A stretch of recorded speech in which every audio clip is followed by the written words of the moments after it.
Hello, everybody, and welcome back to the channel. My name's Ted. Welcome back to the TED Talk. We're ready to jump into another interview. First of all, I wanted to thank you all for the good feedback that I got on the LNZ one. It was quite good, quite fun, and I just realized that. But apparently, I'm not running away from Sweden and the Scandinavians because I'm about to interview another Swede. Although this time it's a pretty different part of the professional scene and ecosystem. Really happy to introduce 7licious Tilde. Recently, actually, for a short while, a colleague of mine as well. Even worked an event together, casted together. Tilde, how are you doing? I'm doing really good. It's fun to be back with you, japping a lot, We've been doing that for a while. So yeah, super fun to be here. Alrighty, what's new in the life of 7licious? Before we get it started with the really boring questions that we do go through every single time. How's player break been for you? What have you been up to? I mean, play break was really fun. I had a bit of a longer play break than most players, but it was super fun. I still got the rest I needed, and I'm just excited to continue playing. But yeah, it was super nice, and it really helped me to get back my like motivation and Okay, love for CS, honestly. we're gonna talk about that later on. Now, for those of our audience that don't know, I'm gonna be asking you about all of your career, of course, just to give it a bit of an intro. You, as of right now, are a free agent on the women's pro scene market, so to speak. You used to play on EG, you used to play on NiP, and you used to play on the Copenhagen Flames as well. So a lot of experience, a lot of things to talk about, a lot of things to cover, I guess. Uh, by the way, you're only my second guest from the women's Counter Strike scene. I just realized that. Number one was Vilga. You're number two, and Oh, I think it's an honor to be up there. yeah, definitely behind Vilga. I'm very honored to be here, honestly. All right. So pretty excited for this, but we're gonna start it off as we started off every single time. So, um, how did you get into playing video games in the first place? I'm gonna be completely honest with you. I had no interest whatsoever in video games before I started to play CS. I mean, I played a bit of Minecraft, of course. I'm a Swede. I played a bit of like PlayStation 2 or whatever. Is Minecraft, Those kind sorry, of. but is Minecraft like a typical thing that every single Swede plays? Is that what you're Of saying? course, of Right, course. I didn't know Like, that. I mean, it's a Swedish game, Right. and it's a game Oh that yeah. almost every people, like everyone, have played Minecraft. Yeah, yeah. No, I've played Minecraft when I was sixth or Yeah, seventh grade or yeah. whatever, but I didn't know of course I'm a Swede. I've played Minecraft. Yeah, I didn't I know it's mean, that type of a thing. it's like you haven't eaten meatballs. Right.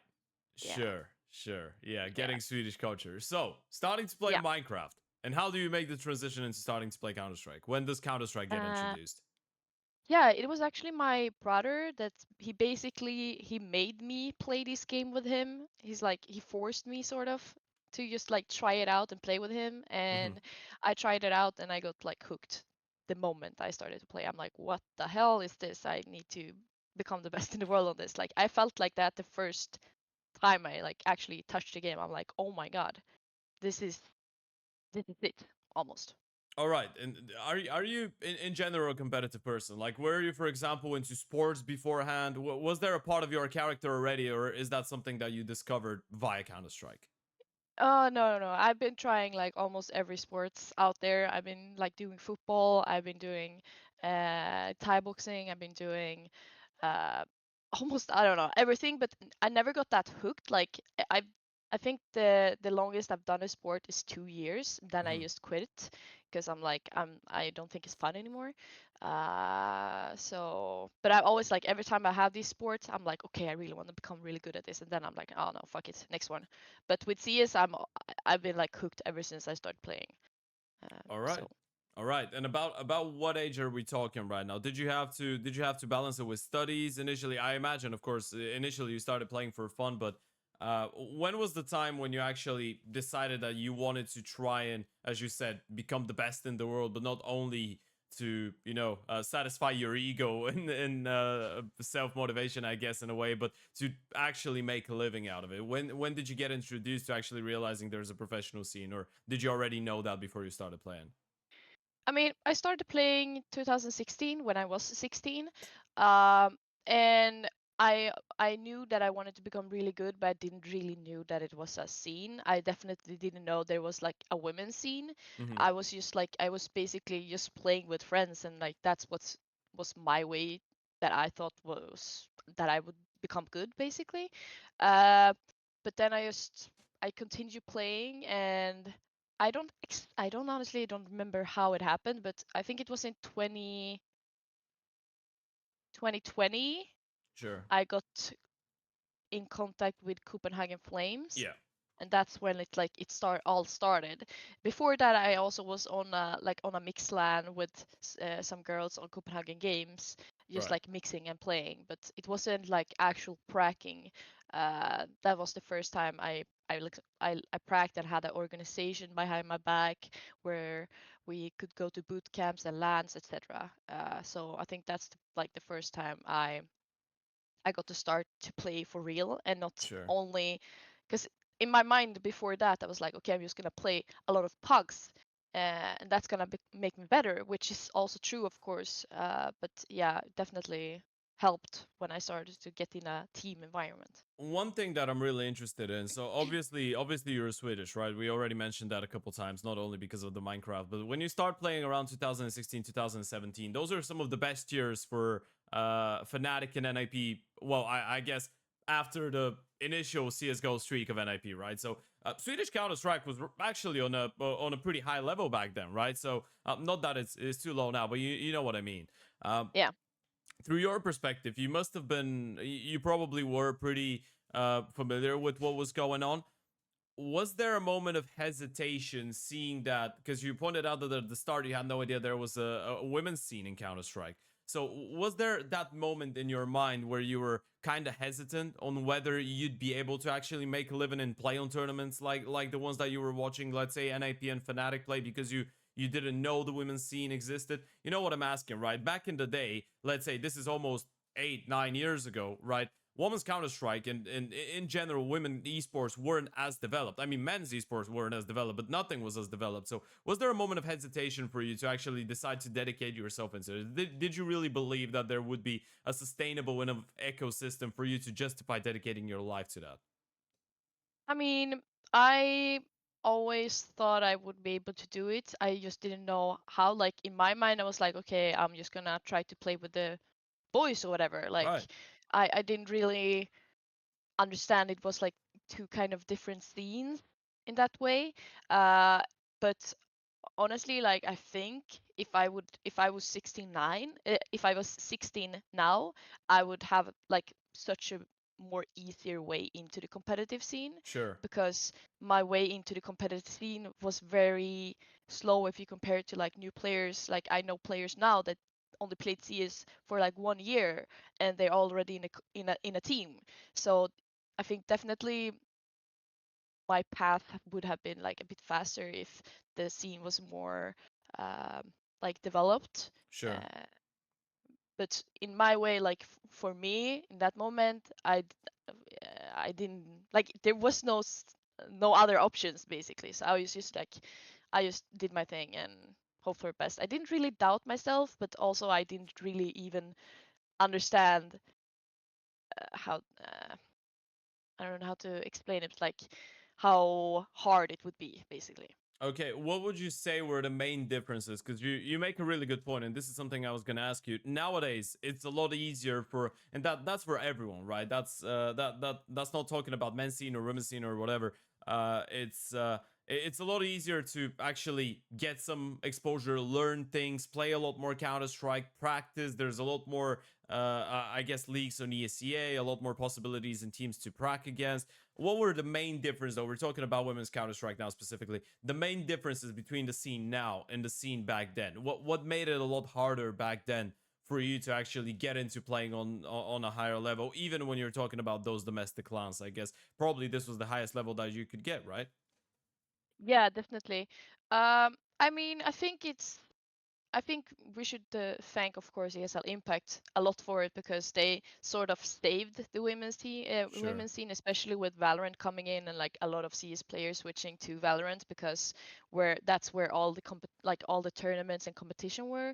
But I think it's much easier now compared to then because I feel like there's more players and more tournaments. Obviously, I don't know if there's more players, but at least I see more players. I Like mean, there would be players more have, players if the yeah, conditions are better, right?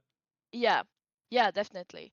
And of course, there's organizations that like they support women and they bring other women up, which also that's gonna lead to more women wanting to maybe start playing. So I think that's a big like reason why the scene has been developed a lot, because now you see more women playing, you see teams all the time, you see these like Navi, the biggest organizations in the world having women's teams. It's super nice, and I Yeah. think a lot of like girls who start playing now, it's gonna be so much easier for them to maybe want to start play and maybe even want to go for the pro, uh, like go for pro or whatever. Like it's Yeah. super nice. One other thing that I wanted to ask you about, because obviously, as we said, back in the day, it was a lot more difficult, right? People can't imagine how difficult it must have been, especially in such an undeveloped scene, what the state was in 2016, 2017, 2018, and so on, up until Impact, pretty much. Uh, was there someone though from the women's scene that actually inspired you to, I guess, look up to them in a way? Because back in the day, as undeveloped as it was, you still had players like Vilga, you still had players like Giuliano, Zaz that are still playing. You had, of course, you had Mimi who switched to Valorant, you had Petra who switched to Valorant, but all of those girls have been around for such a long time. And they were the ones to actually keep the women's scene alive back then, right? I mean, nothing was going on right for women's Counter-Strike pretty much. There was no dedicated tournaments, there was no dedicated circuit and whatnot. They were still playing. They were still supported by some legitimate organizations. I mean, all of us remember Team Secret, right? That team was probably the best women's team, one of the best in history. I guess now Nigma Galaxy slash Imperial is a close second or even a first. But was there a moment of you watching what they were doing and saying, all right, they're fighting for our dream and that's motivating the hell out of me? If they can do it, I can do it as well. Was there a specific player to uh, for you to be looking up to, considering some of them are Swedish as well?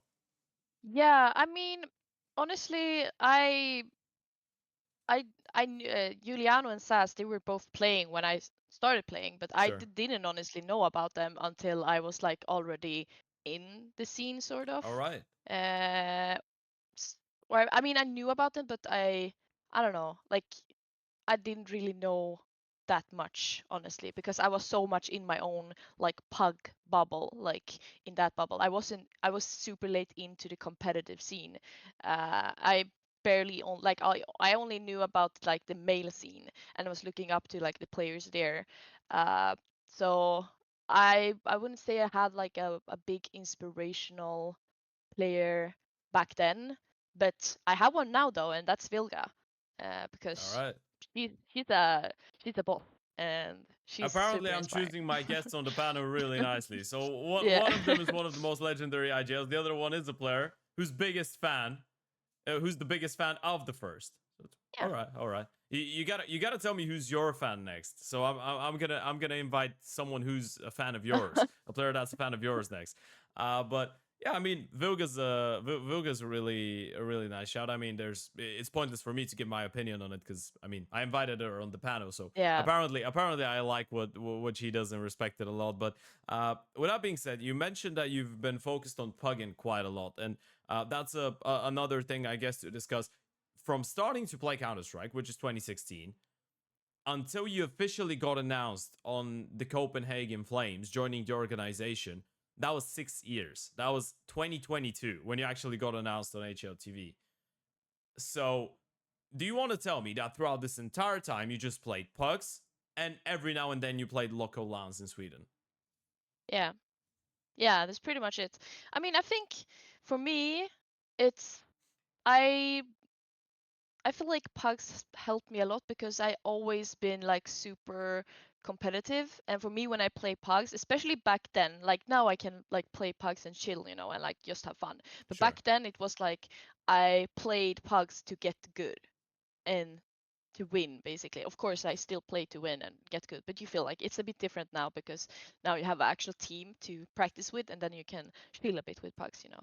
But I played a lot to get good, and I always played with friends that were better than me, and versus people that were better than me. So I always like I could always learn so much, and I was like super good at like asking all the time when I'm like, oh, fuck, what happened here, what could I have done better, like why did you do this, why did you do that. I always try to like use everything for my favor and always like try to get better. And I don't know, it helped me a lot to play with people that like believed in me and supported me, but also like helped me. And also of course me being like not scared to ask for help, basically. All But right, yeah, all right. that's what I did for those years. I like that. Sounds like utilizing what you have, right? Getting the best out of the tools, right? Because when you're playing not when you're not playing Team Counter Strike, we know it's a different game on pucks, right? But Yeah. you can still take something out of it. And then I guess Impact comes around. ESL decide to save the day, as we put it earlier. And then in 2022, you joined the Copenhagen Flames. Now, how did that come about? Did they contact you? Did you get into contact with them? Did you already know someone on the team and they decided to bring you in? What was the story there? I mean, I was actually in a roster in Copenhagen Flames earlier than that, Sure. where there was no we weren't on HLTV because there was no tournaments or Mm-hmm.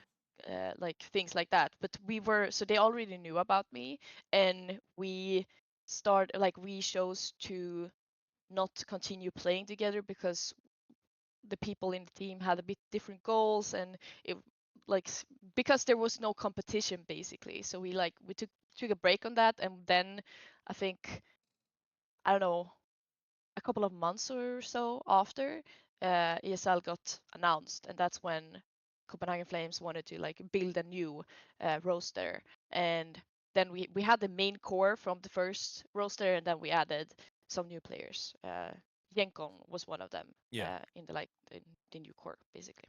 Yeah, and what were the main differences? Obviously, this is the first time that we can say you officially played professional Counter Strike, right? You're part of one of the most respected Danish organizations, and I guess even though you're not Danish, it's still in the Nordics. It's still one of the bigger names, right? Especially for creating talent.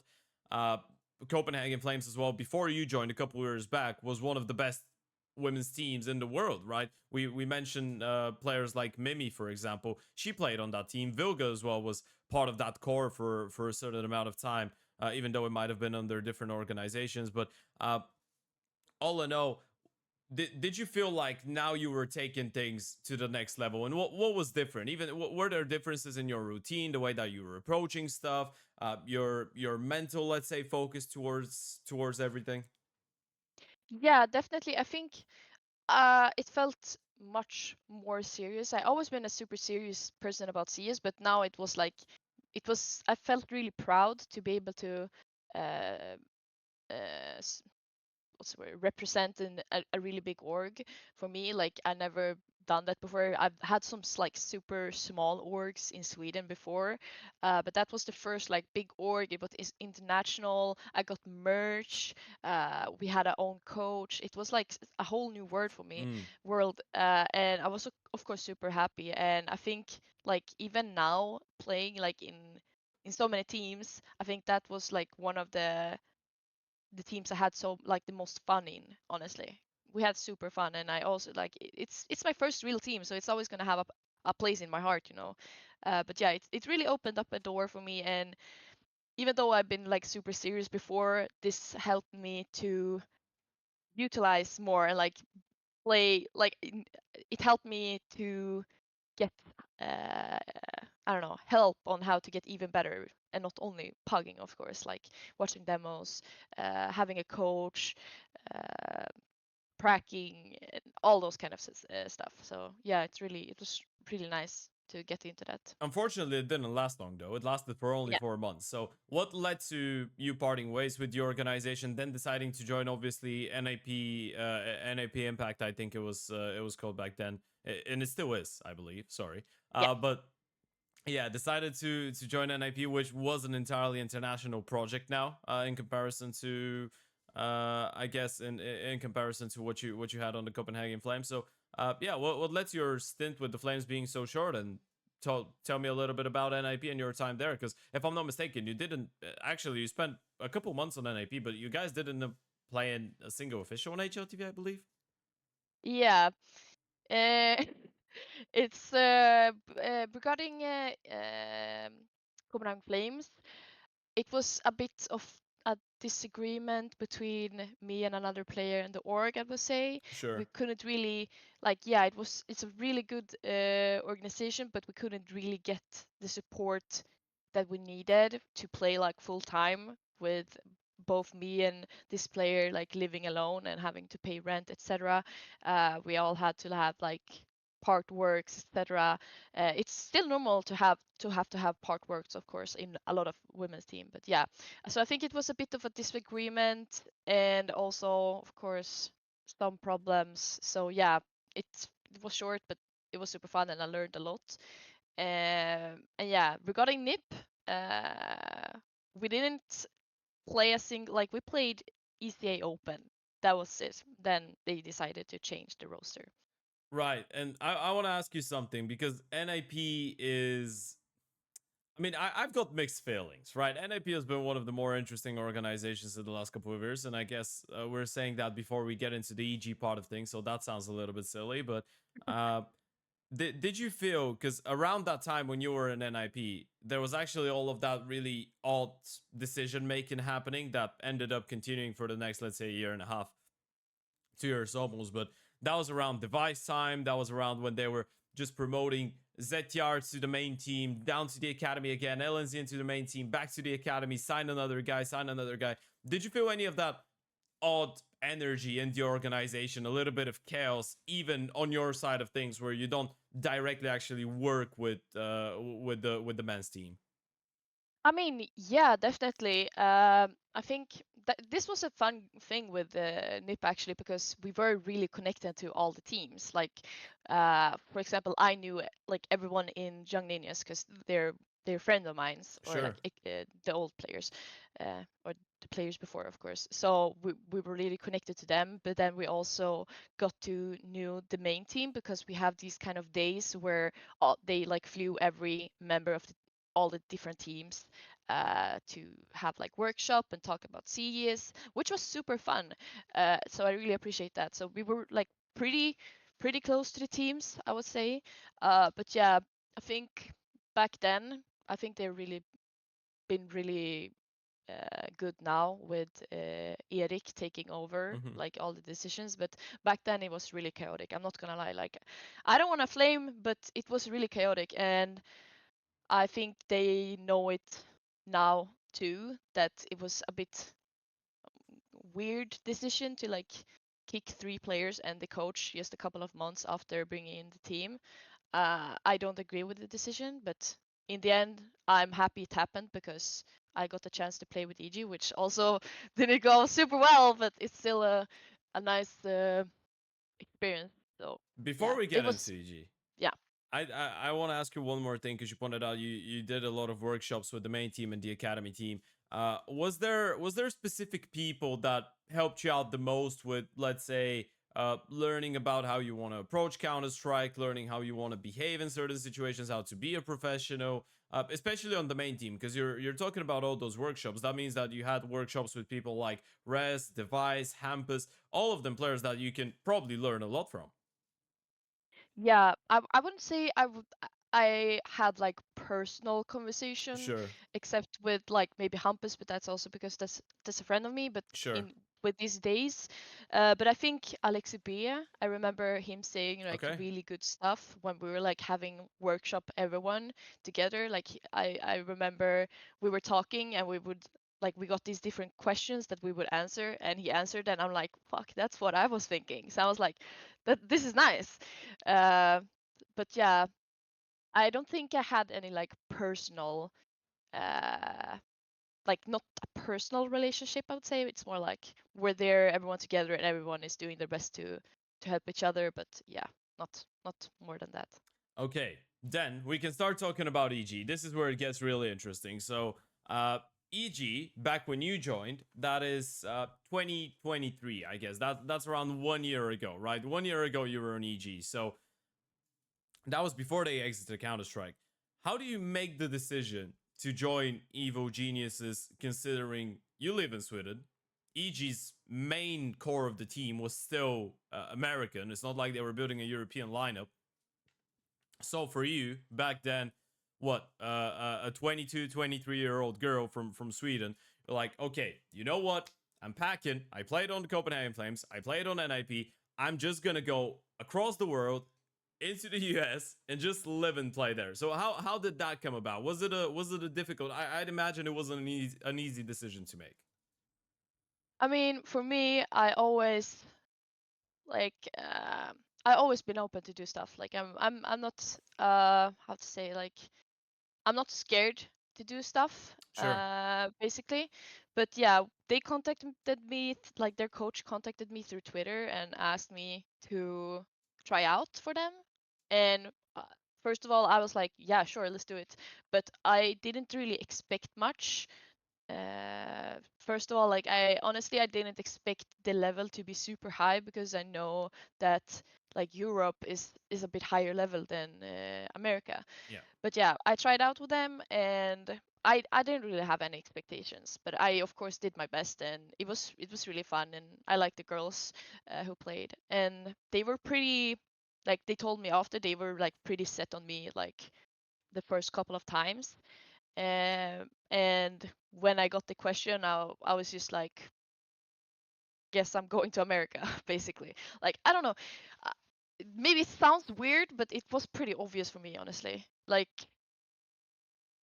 I I was excited, and I honestly I don't think I really thought about all the hard things, because I got to realize that when I was there, it was hard to be all alone, obviously. But when I got the question, I was just excited to like move there and play with my team, basically.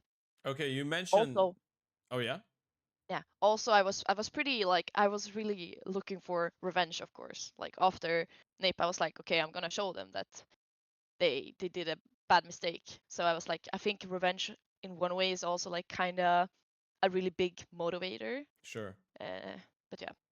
Okay, it fueled you. But you said that you weren't necessarily aware of all the bad parts of moving over there. So could you emphasize on that? Because in that situation, you probably mean you mean the fact that you're disconnected from your family, from your friends. You're living in an entirely different country. As far as I know, you didn't even live with the entire team at one place, right? So how was the dynamic? Did it feel a little bit odd? Maybe at the start was all right, but when did it start getting a little bit uncomfortable?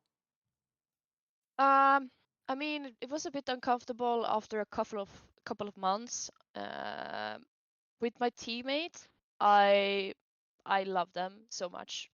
It's the best like team I ever had. Uh, like dynamic, Dynamic, yeah. whatever. Yeah, we were. I think there were four girls, like the best teammates I ever had, honestly. Like super professional and just nice people to work with. So I'm super happy for that. But yeah, uh, first of all, I think it got a bit fucked from the beginning, because when I decided to join EG and like sign a contract, I was promised that my whole team was gonna get fly like moved to Seattle, and we were gonna live together, and we were Okay. gonna eat together, And and for it would those of be our like, people, those of our audience that don't know, Seattle is actually where the headquarters of EG is, right? yeah, Yeah. yeah. So we would live there together, and that's like also one of the reasons. I mean, I would have probably moved anyways, but Mm-hmm. that was one of my reasons where like, okay, this is good. And also like, Yeah. of course, my parents were like, okay, but yeah, her whole team is gonna be, that's gonna be fine. But that didn't happen. So I had one teammate moving there for a couple of months, but then when EG said that you guys don't have to move, she moved back to her boyfriend, of course, and I was lonely in Seattle. Yeah. So that was when it started to get like pretty rough, mentally, honestly, to be like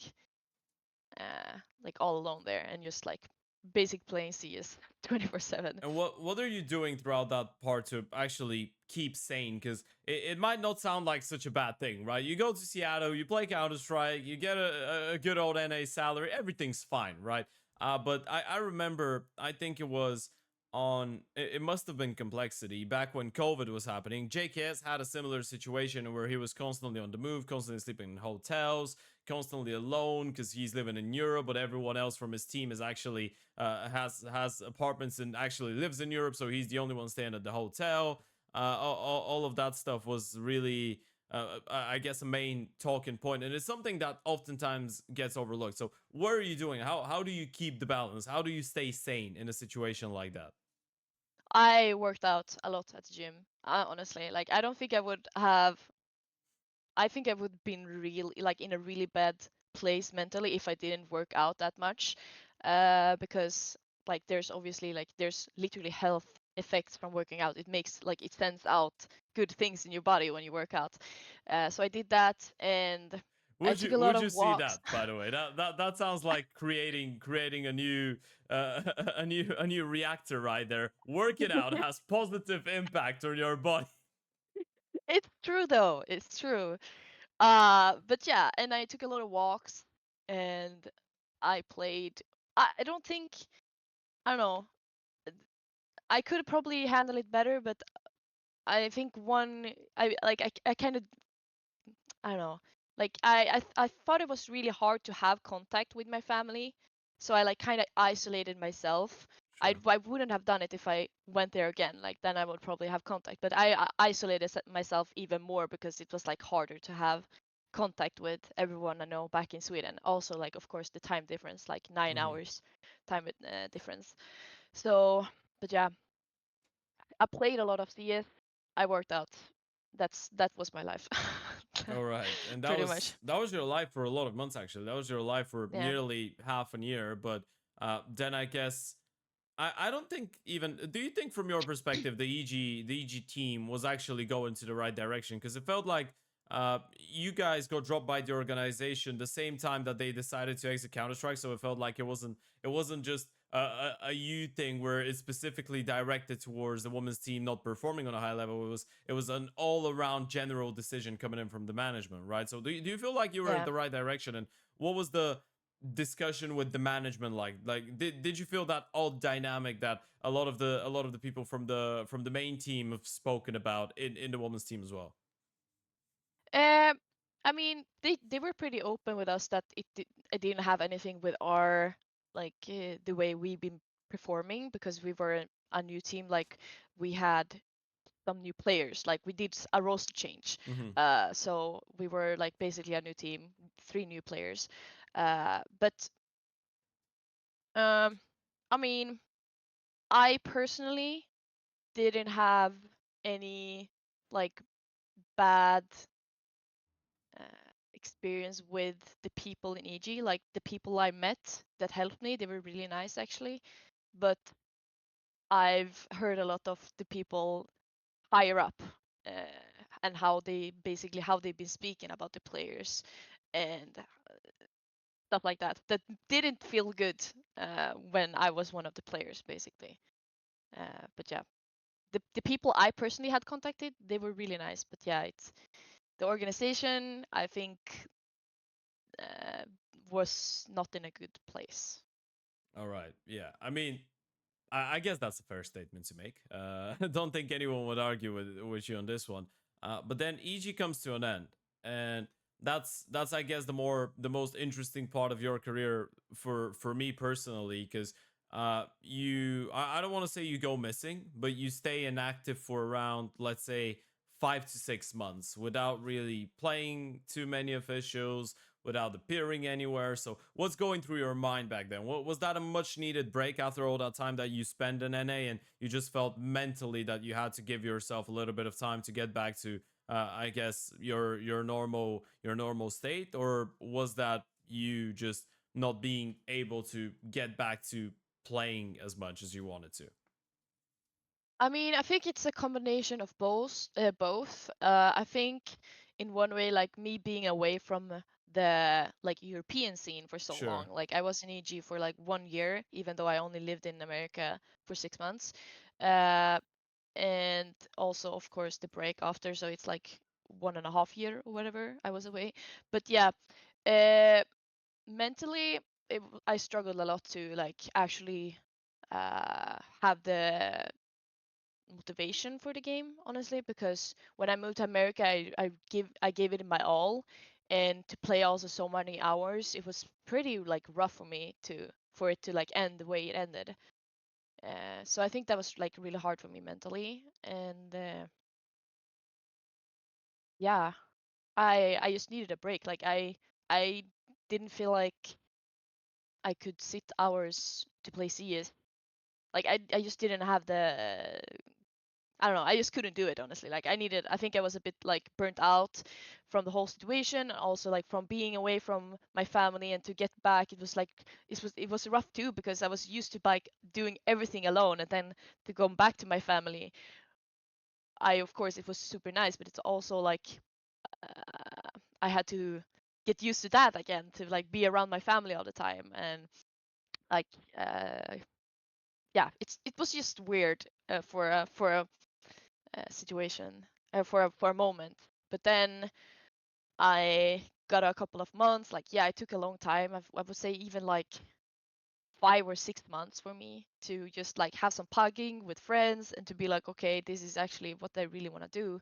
And then after that, it's just been hard, because obviously I need to prove myself again in the European scene, because in CS you need to be in people's face all the time, otherwise they will forget about you. And I understand that. Like I don't blame anyone for that. That's how it works in the competitive scene. So basically, I just have to work my like brand up, and like show myself again, and so people will know I'm still here. Uh, but yeah, something that I think is annoying though is that like people, I've heard so many times that like people don't think that I'm like motivated, but in my mind, like who the hell would move to a whole new country if you don't love the game? Like seriously.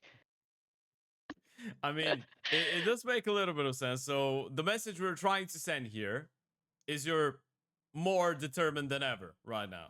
Yeah, You yeah, haven't lost the drive for the game.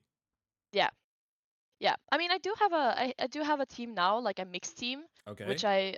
I think is it's really fun to play, and I just want to become the best I can with them too. But of course, I'm also a player. If I would get an offer by like big organization in a women's team and be able to play versus the best women in the world, I will obviously want to do that. Sure. But right now I'm happy. Like for me, I rather play with my mixed team right now, like mixed women and men, and do my best there, than just playing random uh, like not playing at all and just playing like random cash cups, etc. I feel like Sure. it's gonna help me more to like play with this team, Okay. and I want to do it. So, but yeah, See, I'm really. It is really nice to hear that you've been able to find your drive, because I guess taking a break for 5 6 months, it could backfire, right? On the one hand, it could reignite your drive for something. It could help you rest and just get into the same state that you were in a couple of years ago and want to do it again. It could as well show you that you can live your life without said thing, right? Uh, was there a moment throughout those 5 6 months when you actually told yourself, maybe I don't need, and I've given and I've taken away what I had to from Counter Strike, and there's nothing else left for me there? What was that mind creeping through your brain, even if it was just for a little bit? yeah, definitely. I mean, I was really heartbroken from everything with EG, especially how it all ended. We didn't end on a super good note, Hmm.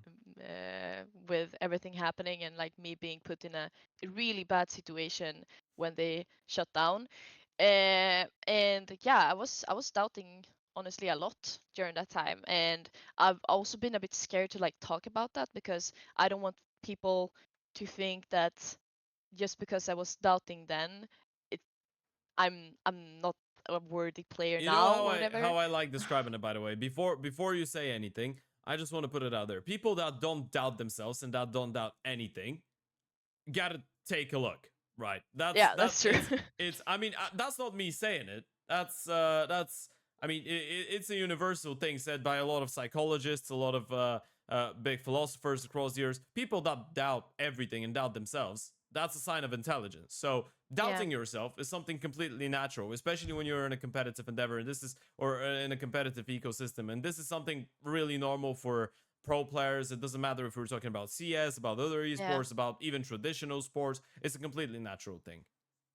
Okay. Well, that's great to hear at least because I don't know. I feel like people have been thinking that at least for me being away so long, which Mm. I understand. But in the other way, like I don't mind proving myself again. I know what I can do. That's what matters, and I don't mind having to prove myself again because I know that I can do it if I want to. So Okay, and you feel like you want it stronger now that you've had those minds creep through your mind, right? yeah, definitely, Okay, okay. definitely. So I mean, sincerely wish you to be back in the Impact circuit. I hope we're gonna see you there. Before we put an end to that conversation, though, you had I want to ask you about a certain experience because you did have your experience as a broadcast talent and an analyst Yeah, as well. yeah. So you officially can classify as a broadcast talent.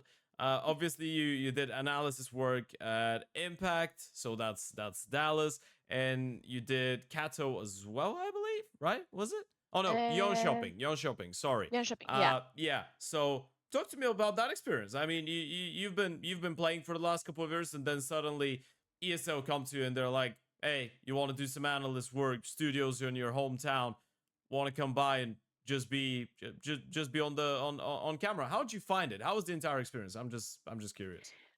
It was super fun, honestly. I'm really happy I got the opportunity, and they were really nice to me. They were like, you just basically have to be yourself. Just talk about like your feelings or my experience with C is like, because basically from a player perspective, that made it so much easier for me because I was really stressed in the beginning. I was like, oh my God, I have to like find all these different stats. I have to like write down so much like information. I have to remember it. And I'm like, how am I gonna do this? But then I think I had a talk with uh, B Dog and Lucy and Sure. Tech Girl, and I was like, okay, how this was like during the ESL Impact.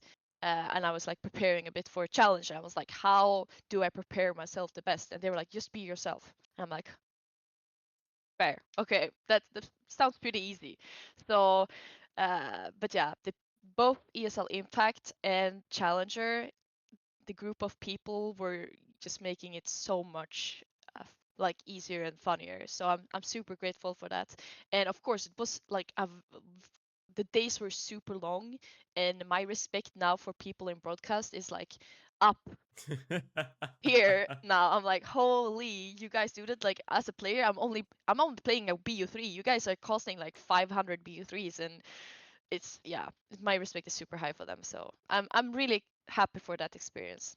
All right. And in the while, I only asked that question so you could compliment all the broadcast talent in the world probably, but I mean, glad you enjoyed it. I think it was a cool thing. Is that something that you'd be willing to do again in the future, regardless of whether you're playing or not? I mean, even if you're playing, because we see that with active players a lot of the time as well, when they just have, let's say, they're not playing a certain tournament and they just get invited and they go to the analyst desk. I mean, Vilga did that really recently as well, right? You worked with Yeah. her too. Yeah, I would absolutely be down to do it again. I thought it was super fun. I thought it also, especially the analyst, I think helped me one way to like, of course, sit and watch CS, analyze it and get paid for it. It's gonna help me also in CS to like analyze. Of course, it's not as watching demos, but it's still like some kind of analyzing. So yeah, I would definitely do it again as long as people don't see me as a caster or as a analyst, I'm fine. But yeah, Okay, so player first, and then everything else could go second or third, but player yeah, first yeah, is the main thing. Okay, and I guess this is a good place to put an end to that conversation. Has been really nice, and I think the main message that we can kind of underline as a bottom line out after all of that conversation is that you are looking forward to being back to playing competitively and being back in the circuit of it all. And yeah, I mean, thank you for joining me. I hope to see you on the server really soon. That's what I told you, by the way, because as we already said, myself and yourself, we did a tournament together as Yeah. casters, a women's tournament at the start of July, the Fan Fury. And at the end of it, I told you, looking forward to seeing you again, but not in that way. I don't want to work with Yeah. you a single minute until the end of my life now, because you're going to be playing the game. I'm going to be casting. You're going to be playing. So I don't want to work with you anymore. But I really hope that I'm going to see you in the server again. Yeah. And yeah, I mean, thank you for coming over. Hope Thank you you. enjoyed it. It was super fun. Thank you so much. All right. Well, folks, thank you for watching. Hope you like that conversation. Of course, as I've told you, I'm trying to keep it as interesting as possible, switching things up, getting people from the male scene, getting people from the women's scene, getting coaches, getting analysts on the panel. So if there is someone that you want me to have a conversation about and just talk to about their career and all of different kinds of interesting topics and stuff, you can leave that in the comment below the video. Of course, Tilde's social media is going to be down below as well. Not that I've got more followers than her. Actually, it's not even close. But yeah, make sure you go and check her out. And yeah, thank you for being with us. Stay safe, and I'll see you soon. Bye bye.